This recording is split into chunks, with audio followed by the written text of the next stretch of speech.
Hello, happy Saturday. I know it's been a long time and I've had a couple of inquiries as to when my next video is going to be.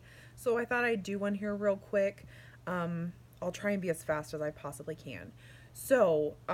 Basically, a couple things have happened. I've learned a couple things, but I mainly just want to tell you something that happened at Walmart today. So I'm going to save that for last because I'm a firm believer in saving the best for last.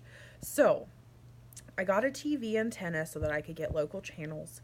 My friend Denise had suggested it, and it was an excellent suggestion because I was just watching Downton Abbey kind of on a loop and is getting a little bit burnt out. So I have now the ability to watch Dateline 3 nights a week, and from 12 to 1, which is my lunch break, Crime Watch Daily is on KPTH. So it can't get any better than that. If you know me, being able to watch true crime on my lunch break is pretty amazing. You know I love crime, so there we go. But one thing I learned is that I really love my lunch break being from 12 to 1 now, so I can watch Crime Watch Daily.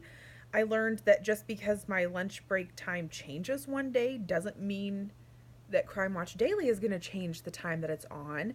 My boss had asked me to trade lunches with him if I didn't have plans. I learned that now I need to say I do have plans because I've got a date with Chris Hansen to watch Crime Watch Daily.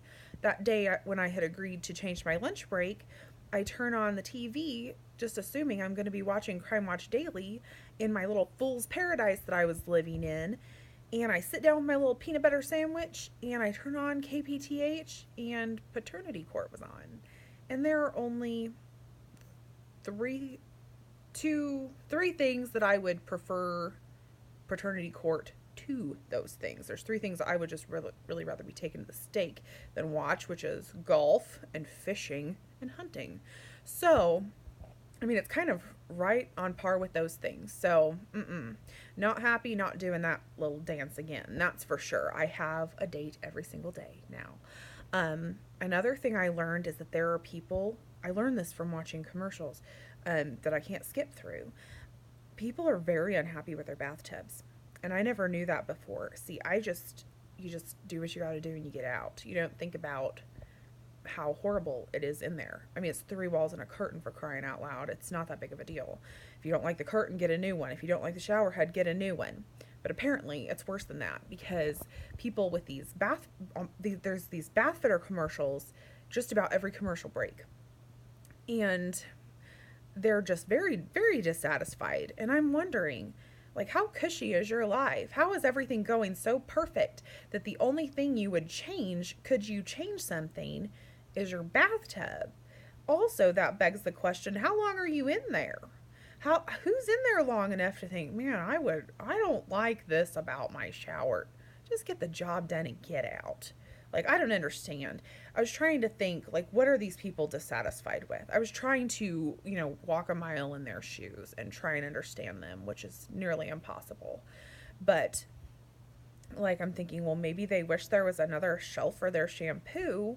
But then I'm thinking you can also get those little section cut buckets or baskets from Dollar Tree and stick one of them puppies up there and you're good to go. So that's a lame reason to get a new shower, which, I mean, they are very generous at Bath Fitter. They're willing to give their first time clients, $600 off, which means that shower is ridiculously expensive to begin with and it better clean my house or be made out of solid gold. I mean, come on, you guys. Like, I don't understand. Maybe I just don't understand the price of things, but it just is bizarre to me. So there's that. I was trying to think of what other things could possibly be a problem with a shower. And I did come up with two things that are very real, but very much things that Bath Fitter can't solve. The one being a spider.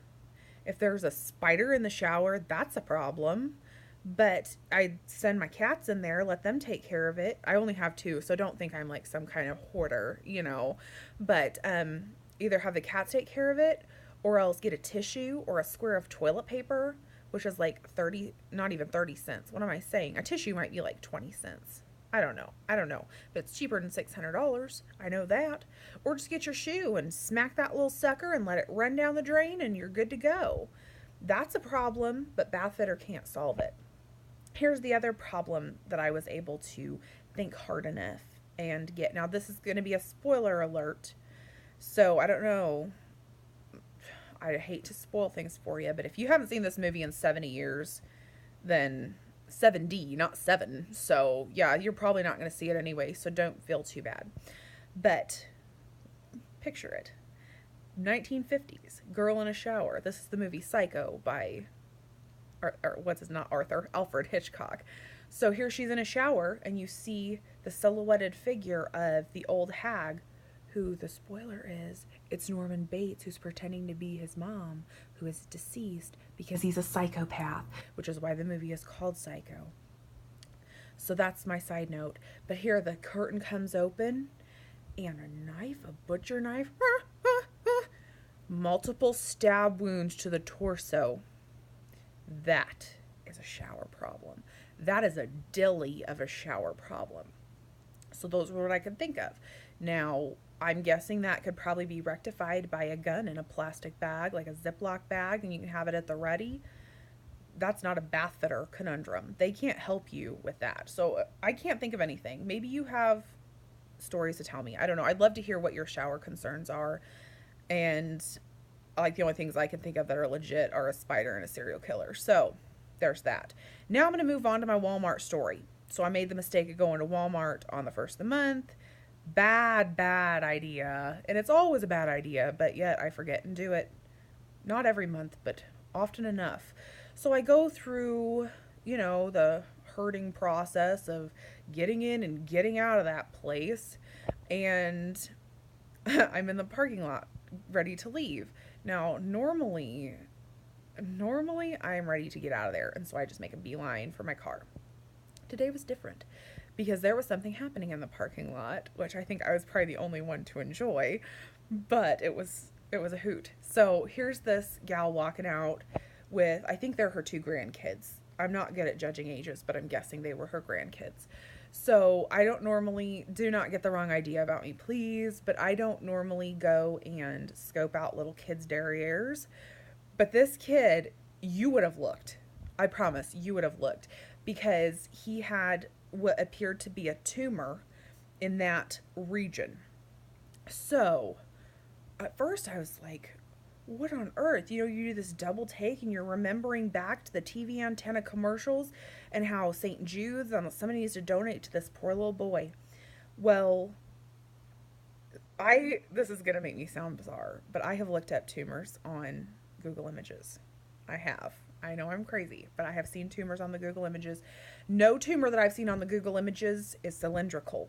And whatever was hanging around on that kid was cylindrical. It looked like a can of Coke. So I just kept watching. He's kind of walking, doing his little thing. He's probably between 2.5, 3-ish maybe. I don't know. Well, it starts shifting downward and it's slipping down his short leg, because he's wearing these little basketball shorts. And all of a sudden, I see this little pouch type of thing that was yellow in color. And it's sliding, and it's sliding, and it's like, oh snap, his diaper's fixing to let loose. Like, that diaper, who knows what kind of load that kid let out, and that diaper's like, this is above my pay grade. It's peace out, I am done. So here it is, and all of a sudden, shoop, like it is sticking out the back with the little curl right here, like just sticking out the back of his britches from the bottom of his short leg. I had to put my groceries in my elbow pit so that I could laugh behind my hand, because at first I wanted to say something to the lady. I would be like, your kid here is suffering, but I just decided to let everything run its course. Well, I get into the car finally, shove my groceries in, get into the car, and I am laughing hysterically in my car. Like, I cannot pull myself together enough. Finally, when I get my faculties about me, it's like, I need to get my phone and get this on video. By that time, because here she is, like, I'm still laughing because she is pulling on this diaper. Like, she's noticed that it's dangling. She's yanking and yanking and yanking on this diaper, and he's jerking and jerking with every movement. Like, this thing has got to be attached to his skin. Well, finally, I'm laughing. Finally, I was like, I gotta get my phone. I gotta take a video. This is just a Kodak moment. Well, she gets it off. Probably took off part of his epidermis right along with it. I could not handle it. I was laughing so hard. I tell you what, it was serendipity. Like, normally I don't like being at Walmart on the first of the month, but this was serendipity that I got to see this take place. It was amazing. And I wish y'all could have been there. But I wanted to share that with you, and I hope y'all have a great holiday weekend.